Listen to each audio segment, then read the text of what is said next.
जय श्री कृष्णा। परम भगवान श्री कृष्ण का जन्म दिवस यानी जन्माष्टमी महापर्व जो बस कुछ ही दिनों में आने वाला है।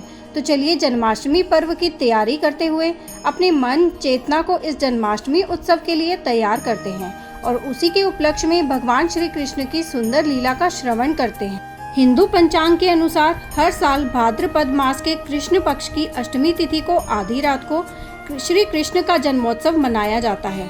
शास्त्रों के अनुसार भादो मास की अष्टमी तिथि रोहिणी नक्षत्र को आधी रात को कान्हा का जन्म हुआ था।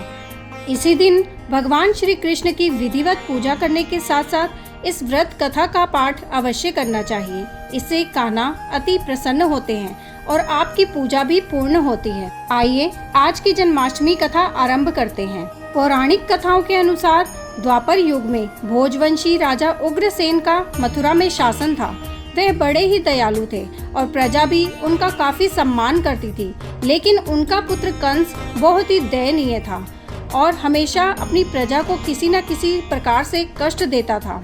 जब उसके पिता को यह बात का पता चला तो उनके पिता उग्रसेन ने उसे खूब समझाया, लेकिन कंस ने अपने पिता की बात मानने की बजाय उल्टा उन्हें ही गद्दी से उतार दिया और खुद ही मथुरा का राजा बन बैठा।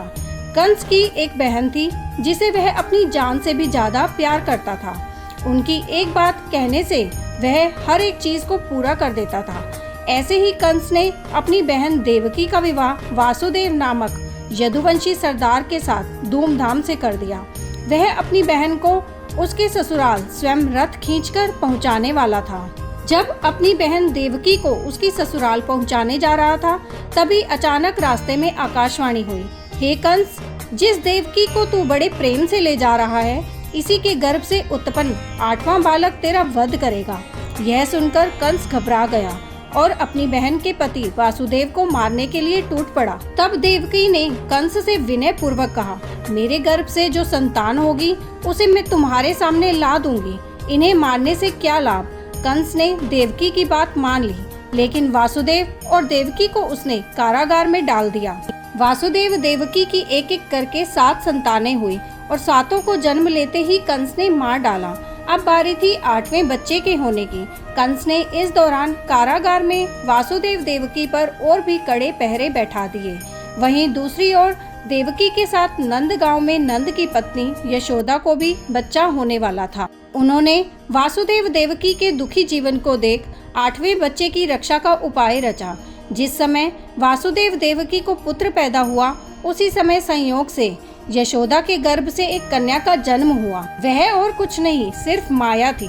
जिस कोठरी में देवकी वासुदेव कैद थे, उसमें अचानक चतुर्भुज भगवान प्रकट हुए। दोनों भगवान के चरणों में गिर पड़े। भगवान ने देवकी वासुदेव से कहा, अब मैं पुनः नवजात शिशु का रूप धारण कर लेता हूँ।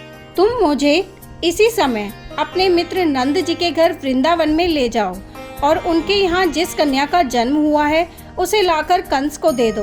भगवान ने कहा, इस समय वातावरण अनुकूल नहीं है, लेकिन फिर भी तुम चिंता ना करो।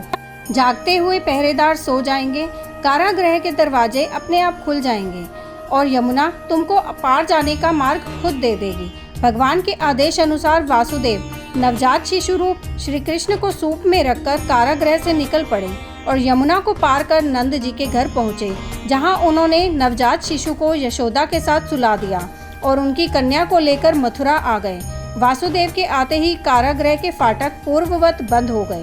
कंस तक वासुदेव देवकी के बच्चा पैदा होने की सूचना पहुंच गई। कंस ने बंदी गृह में जाकर देवकी के हाथ से नवजात कन्या को छीना और जैसे ही उसने उस बच्ची को पृथ्वी पर पटक देना चाहा, वैसे ही कन्या आकाश में उड़ गई और उसने कहा, अरे मूर्ख, मुझे मारने से क्या होगा, तुझे मारने वाला तो वृंदावन पहुंच चुका है और वह जल्द ही तुझे तेरे पापों का दंड देगा। यही ये कथा समाप्त होती है। तो ये थी श्री कृष्ण के जन्म की लीला। आपको ये कथा अच्छी लगी तो दोस्तों में शेयर अवश्य करें, वीडियो को लाइक करें और आपके अपने चैनल एस्ट्रो नॉलेज को सब्सक्राइब करें। जय श्री कृष्णा।